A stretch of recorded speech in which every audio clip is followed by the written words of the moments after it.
pouvez procéder à un rappel des faits pour qu'on comprenne bien dans quelle histoire on s'inscrit? Oui, alors nous on a appelé ça au journal, parce qu'on aime bien mettre des mots clairs sur des situations qui peuvent paraître compliquées à un certain nombre de personnes, on a appelé ça la mafia du CO2. La mafia du CO2 et l'affaire dite du CO2 ou des quotas carbone, pour le dire rapidement, c'est tout simplement la plus grande escroquerie que la France ait jamais connue de toute son histoire.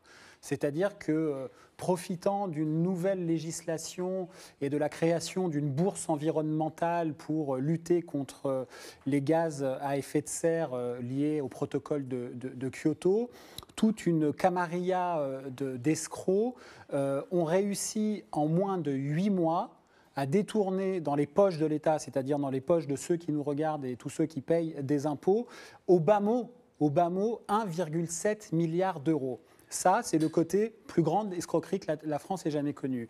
Mais dans le sillage de cette affaire financière, il y a eu des gens qui ont été refroidis. Au moins 4 ou 5 cadavres liés directement ou indirectement aux acteurs, à l'argent, aux intrigues du CO2.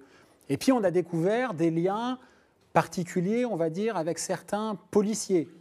Et puis on a découvert un État totalement aveugle, négligent, peut-être même complaisant vis-à-vis de cette fraude pourtant historique.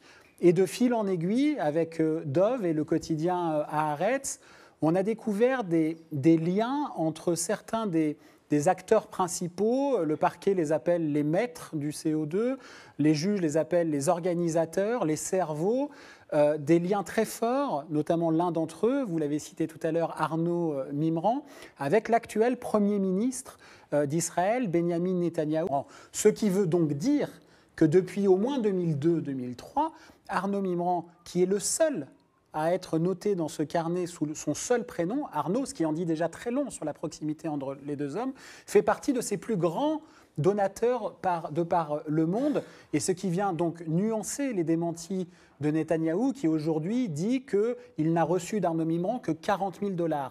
Vu ce qu'est le train de vie du couple Netanyahou, oui. Son goût du luxe immodéré, c'est l'objet de beaucoup d'enquêtes journalistiques et judiciaires en Israël, et surtout le besoin de financement politique, je ne crois pas que pour 40 000 $, on puisse faire partie des plus grands donateurs dans le monde de M. Netanyahou. Ça a été raconté dans les journaux israéliens.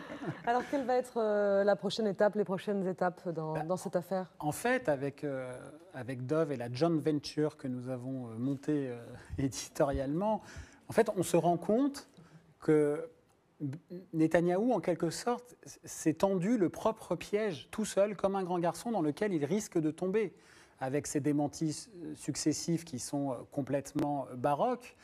Moi, on n'est pas prophète, on ne sait pas ce qui va se passer, mais on sent bien que cette affaire qui était, inaccessible, c'était quasiment un défi cognitif pour un certain nombre de lecteurs, devient aujourd'hui, et là je parle vraiment sous le contrôle de Dove qui connaît 1000 fois ça mieux que moi, devient un vrai danger judiciaire, je ne sais pas, on verra, mais politique au point peut-être que Netanyahou ne puisse pas tenir ou que ce soit une sorte de goutte d'eau qui fasse venir déborder le vase de la politique israélienne le concernant. Oui, tout à fait.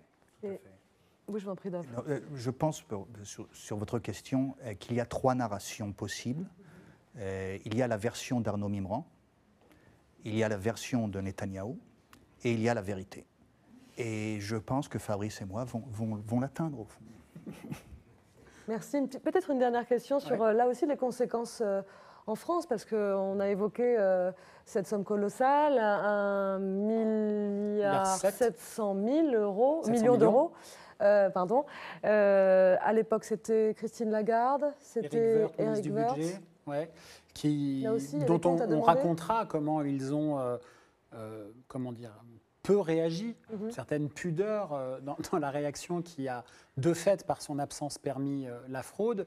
Le procès de la filière Mimran, appelons-la comme ça, a eu lieu, c'est terminé fin mai. Le procureur de la République qui a dit qu'on avait volé scandaleusement l'argent du peuple français dans cette affaire, a réclamé le maximum contre Arnaud Mimran, 10 ans de prison ferme, les menottes au moment du délibéré, le jugement qui aura lieu le 7 juillet, et la ruine, c'est-à-dire la saisie de tout son patrimoine connu par la justice. Y aura-t-il des enquêtes judiciaires sur les liens très étonnant et incestueux entre la mafia du CO2 et certains agents de la police française, voire même de services de renseignement. Y aura-t-il des suites sur le comportement de l'État vis-à-vis de cette affaire, bien qu'il y ait encore beaucoup de questions sans réponse qui sont posées. Et voilà, sur les conséquences, par ailleurs, un peu le côté House of Cards international. C'est-à-dire qu'avec cette affaire, on a avec Netanyahou le côté House of Cards, avec la police le côté Serpico, avec le côté les meurtres, on a quasiment les affranchis. Et puis sur le CO2, on a le loup de Wall Street, quoi. Donc franchement, on a une histoire géniale. Il y en a pour tous les goûts. C'est merveilleux. Voilà, abonnez-vous. Merci à tous les deux. Merci Dov Alfond, merci Fabrice Arfi.